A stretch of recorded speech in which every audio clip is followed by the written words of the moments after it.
Bom dia, boa tarde e boa noite. Eu sou a Natália Almeida. E eu sou o Guilherme Franco. E esse é o Coisa Pública, o podcast do CLP que discute com profundidade os principais assuntos da política e da gestão pública. Neste episódio, nós vamos abordar um dos mecanismos que garantem a aproximação entre sociedade civil e Estado, a participação popular. Um tema fundamental para toda reflexão acerca da boa gestão pública, a participação popular é assegurada pela Constituição e é a parceria entre o poder público e o povo, para fiscalizar e auxiliar nas decisões relacionadas ao bem da cidade. Essa participação começa com as eleições, mas vai muito além delas e é um direito garantido por lei. Plebiscitos, referendos e consultas públicas são necessários para aproximar o governo da população e possibilitar a melhor entrega de serviços públicos. Cada vez mais incentivada por prefeituras e governos de todo o país, ela também é um dos princípios de um governo aberto e transparente, e se torna um dos aspectos mais relevantes para a garantia da vontade e do bem-estar social. E para entendermos como a participação popular contribui para aumentar a eficácia das ações públicas, nós vamos conversar com a Michele Fernandes, doutora em processos políticos contemporâneos. Depois, nós conversamos com o Paulo Pandolfi, fundador do Colab, que nos trará um panorama sobre as consultas públicas, um dos mecanismos de participação.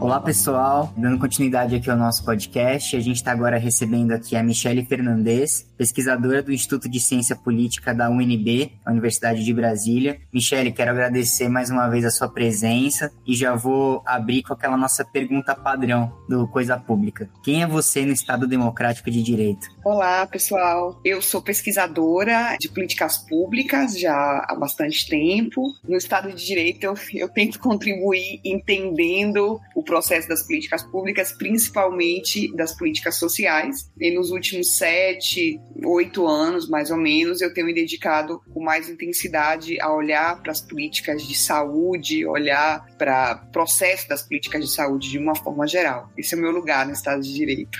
A primeira pergunta que eu quero te fazer é a seguinte: como que a participação popular, tanto na elaboração como na fiscalização das políticas públicas, ela pode contribuir para aumentar a eficácia e a abrangência das próprias ações estipuladas nessas políticas? Só retomando um pouquinho da questão mais histórica, né, com a Constituição de 88, né, com a inclusão dos processos de participação nas políticas públicas, né, o que se tentou foi aproximar a cidadania, né, os cidadãos do Estado, incluí-los no Estado. Essa não foi a única ação que a Constituição de 88 fez para que isso acontecesse, mas foi algo bem importante, né, instituir os processos de participação junto às políticas públicas. E esse processo de participação, o que ele faz é tentar imprimir às políticas públicas uma maior semelhança à população. Políticas públicas que têm participação ativa, elas vão, teoricamente, se parecer muito mais à população no sentido de que elas vão alcançar melhor a população, elas vão trazer melhores respostas ou respostas efetivamente próximas àquilo que se precisa, àquilo que a cidadania efetivamente deseja ou necessita, né? Então, nesse sentido, essas políticas públicas com participação popular, né, elas vão ter maior eficácia, isso por um lado, né? Por outro lado, a gente, quando a população ela está inserida no processo de políticas públicas, ela vai poder acompanhar mais de perto esse processo e, portanto, ela vai poder fiscalizar melhor como esse processo acontece. É mais ou menos dessa forma que a gente consegue contribuir, né, para aumentar a eficácia e também a abrangência das ações públicas, das políticas públicas, a partir da inserção da população nesse processo.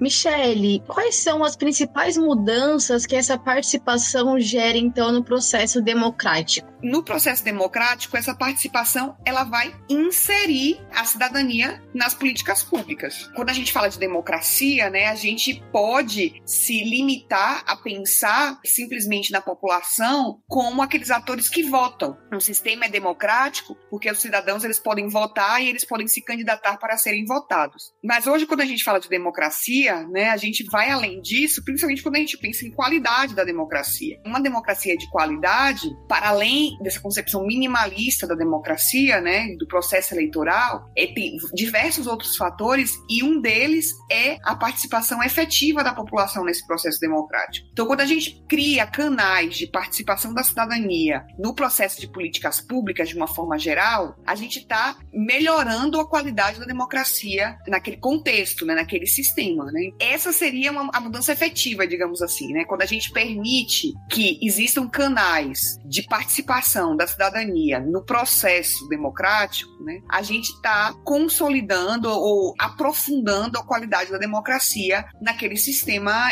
político. E outra pergunta que eu quero te fazer é como que o processo ele se reflete no legislativo e na aprovação de projetos de lei que tramitam no Congresso. Com a participação da cidadania, se permite que projetos de lei que cheguem ao Congresso sejam projetos de lei que possam ter sido discutidos previamente pela cidadania, né? De um modo geral. A gente sabe que existe aqueles projetos de iniciativa popular, né? Existe a possibilidade, né, hoje no Brasil, da apresentação de projetos de iniciativa popular, ainda que sejam projetos bem difíceis de, na prática, serem levados à tramitação, porque precisa de alguns requisitos que são bem complexos, o número de assinaturas em diferentes unidades da federação, enfim. Os projetos de iniciativa popular que apareceram, eles acabaram sendo adotados, por dizer de alguma forma, por algum parlamentar e tramitou sob a responsabilidade ou a autoria desse parlamentar, né? Mas essa é uma possibilidade, né? E para além disso, e aí eu tô falando do Legislativo Federal, né? Mas para além disso, a gente tem projetos do contexto mais local, né? Que tem uma participação da cidadania, né? Como é o caso dos orçamentos participativos, né?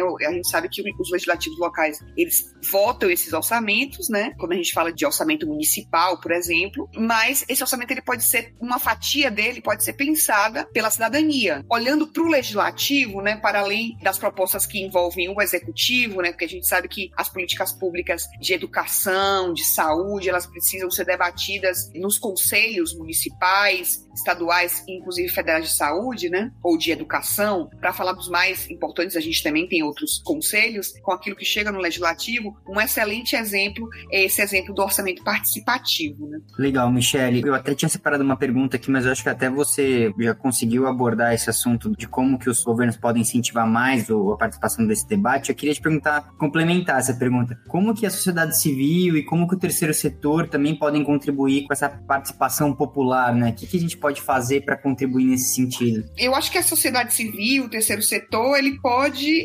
fortalecer, né, esses grupos que já existem, que já estão inseridos nesses processos, né? Então, quando eu falo de fortalecer, eu falo no sentido mais amplo, né, de fortalecer inclusive os debates, de criar espaços e arenas onde esses grupos que estão inseridos nos processos de participação, eles possam voltar a se reunir e refletir sobre os diferentes temas, né? E aí eu trago algum exemplo para não ficar no abstrato, né, na ideia tão abstrata, né? Mas criar arenas de debates, inclusive de qualificação para as pessoas que compõem conselhos de educação, conselhos de saúde, de assistência social. Quando a gente qualifica esses conselheiros, quando a gente permite que esses conselheiros eles cheguem a arenas locais, né, ou até mesmo arenas estaduais e federais, com um debate mais qualificado, de alguma forma a gente está incidindo diretamente no processo das políticas públicas, né? Ainda que seja via formação ou via capacitação desses conselheiros. Eu acredito muito que o terceiro setor, né, ele pode contribuir nesse processo de melhoria da qualificação desses conselheiros, né, e melhoria no acesso a conhecimento desses conselheiros para que eles possam atuar no processo de políticas públicas de uma maneira mais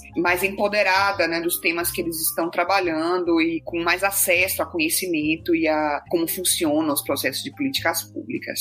Michele, obrigado mais uma vez e espero contar com a sua participação mais para frente também numa conversa futura. Muito obrigado. Obrigada a vocês, foi um prazer imenso estar aqui com vocês, podem contar comigo sempre que precisarem.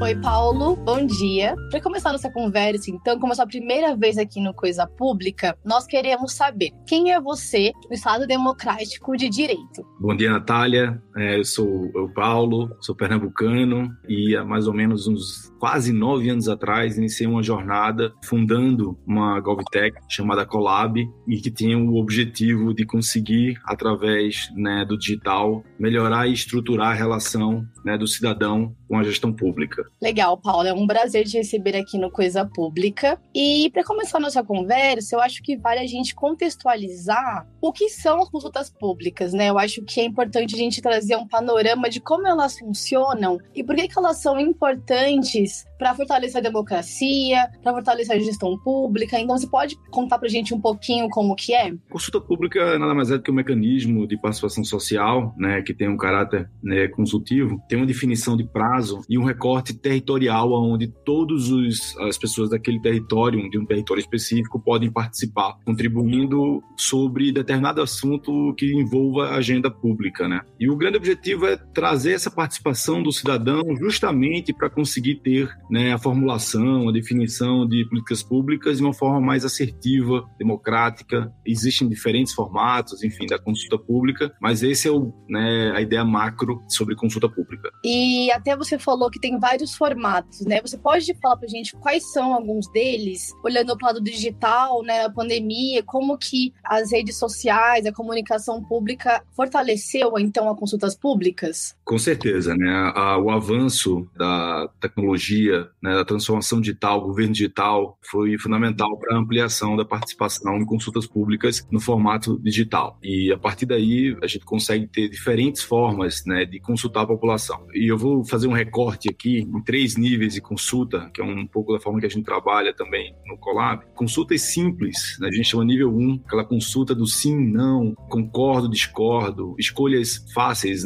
consultas de média complexidade, consultas sobre percepção de segurança, escolhas de equipamentos públicos, reformas de parques e outras coisas. E de alta complexidade são os planos de futuro, Aí a gente tem o PDOT, revisão do plano diretor, PPA, que são consultas que duram um tempo maior, tem um grupo de perguntas, um certo teor de complexidade, necessita de um maior engajamento, desprendimento do cidadão para participar. E até pegando esse gancho, a gente vê que a população ela não entende muito bem como que funciona ou a importância de contribuir para esse processo. E quais ações você considera que podem ser tomadas pelas prefeituras, pelos governos, para incentivar a população e comunicar essa relevância da consulta pública? Eu acredito que os governos têm uma responsabilidade de construir uma cultura de participação digital em consultas públicas junto com o cidadão. Mostrar para aquele cidadão a importância da participação dele naquela consulta para auxiliar justamente na definição de uma melhoria territorial. Então,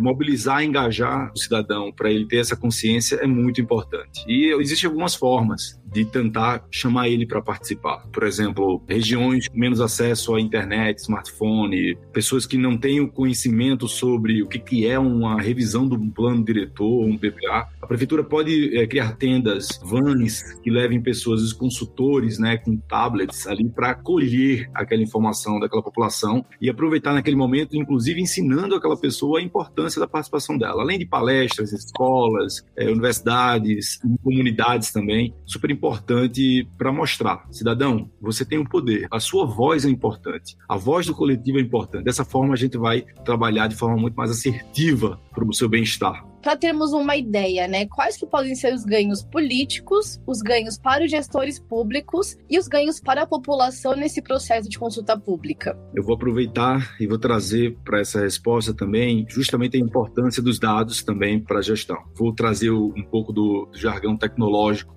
que é muito utilizado em empresas de tecnologia, que é uma empresa data-driven, dirigida por dados. Então, a gente tem que ter uma gestão pública que seja dirigida por dados. O resultado vem dessa direção. A direção dos dados da fonte primária cidadão é fundamental para que o gestor consiga tomar a decisão correta, a decisão ali que vai beneficiar o grupo, né, e o todo daquele território. Através desses dados, o gestor público ele conquista uma espécie de bússola, né? Ele está perdido ali e ele consegue uma bússola para ter um direcionamento, né? E esse direcionamento traz resultados. Os dados, né, auxiliam o gestor público na resolução de problemas complexos também. Então, uma simples consulta de percepção pode ser a resolução de um problema complexo, pode resultar numa decisão, né, que traga um grande benefício para um território que passa por uma situação difícil, por exemplo. Com isso, né, eu acho que com essa melhoria da vida do cidadão, é óbvio que há uma maior aprovação daquela gestão. Então, o ganho político do gestor é justamente ele ser um excelente gestor público e ter uma excelente aprovação, sair aplaudido e continuar construindo a carreira dele, né? Se ele quiser ser um dia governador, senador, depois ser prefeito,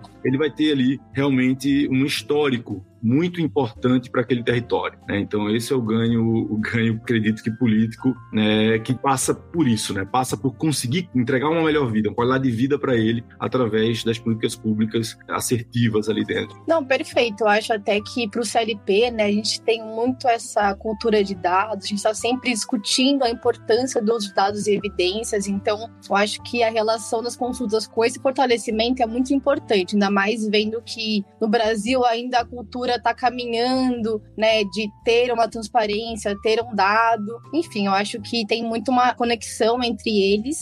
E vou perguntar também como que essas consultas, elas fortalecem, então, a transparência de decisões, né? Eu acho que essa possibilidade de mostrar para a população o que está sendo feito. Eu acredito que quando há uma participação e a decisão clara é direcionada com fonte nessa participação, consegue conquistar a confiança do cidadão, né? Acho que a cultura de participação também, ela vai ser incrementada pela confiança. A confiança acontece quando aquele cidadão percebe que eu escolhi isso em conjunto, isso foi feito, ou seja, eu sou um protagonista do meu território. E depois, o que vai acontecendo, né, Natália, eu acho que é um avanço dessa consciência para a consciência da participação consciente e coletiva. Então, aquele cidadão que já é acostumado a participar, no momento que ele vai escolher a resposta de uma consulta, ele vai começar a pensar no todo. E ele vai entender que o todo é o que resulta na melhoria do território. O território não é só dele. Então, vou dar um exemplo simples aqui. Um cidadão jovem que vai participar de uma consulta sobre equipamento público no parque,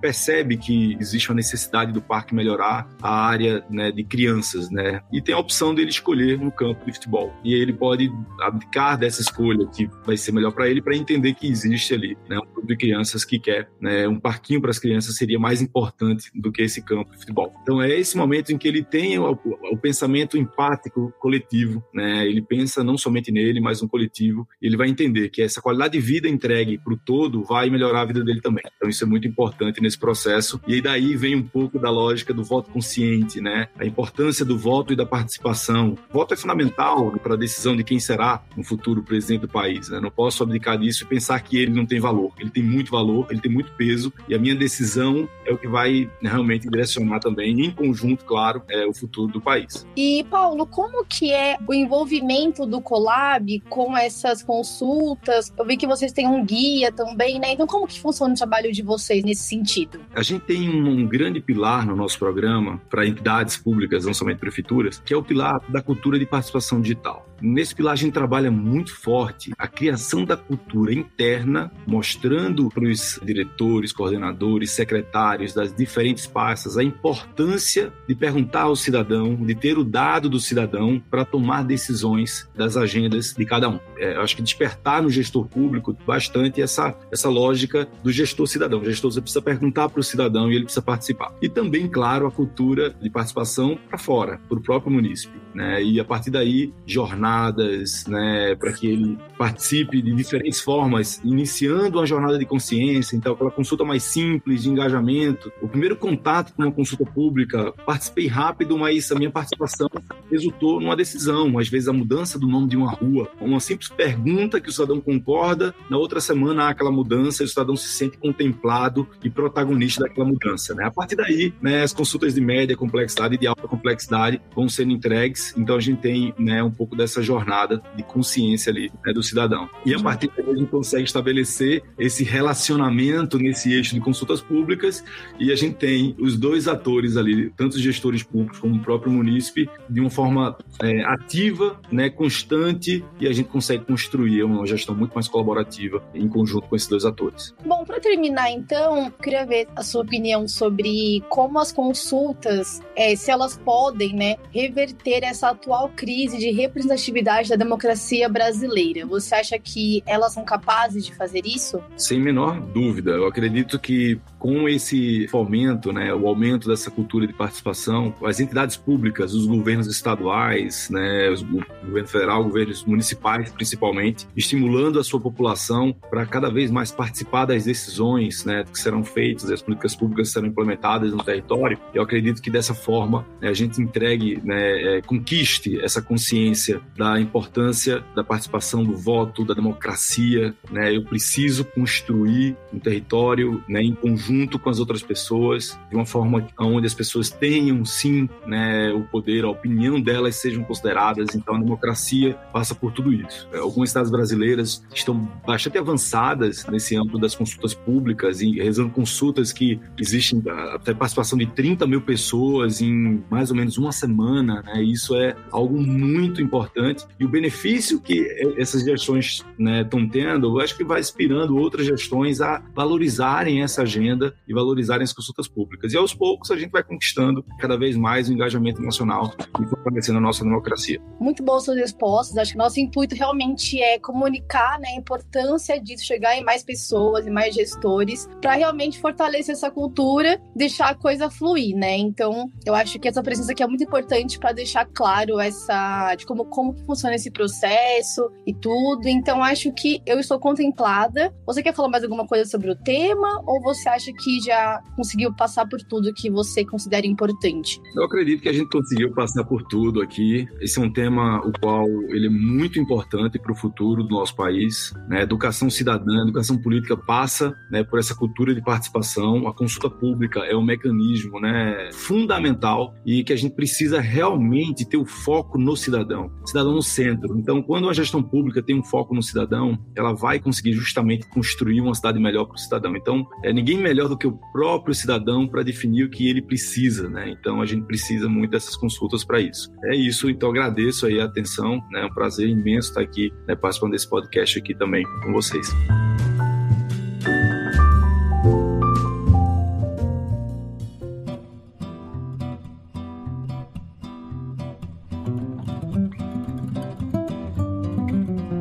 Esse foi o Coisa Pública, o podcast do CLP que discute com profundidade os principais assuntos da política e da gestão pública. Este episódio pode ser encontrado no Spotify, Feed, Castbox, Google Podcasts, Apple Podcasts, Deezer e YouTube. Por meio das redes sociais do CLP, você fica sabendo de tudo o que acontece na política brasileira. Acompanhe através do Instagram, Twitter e Facebook. E caso você queira fazer sugestões, contribuir para o debate ou só mandar um oi, pode falar conosco mandando um e-mail para contato@clp.org.br. E na nossa página de doação você pode apoiar o Coisa Pública com o valor de só um cafezinho por mês. É só acessar clp.org.br/doacão. O link está na descrição do episódio. Indique esse podcast para os seus amigos, divulgue nas redes sociais e leve essa discussão para mais longe. Um abraço e até o próximo episódio. Um abraço e até!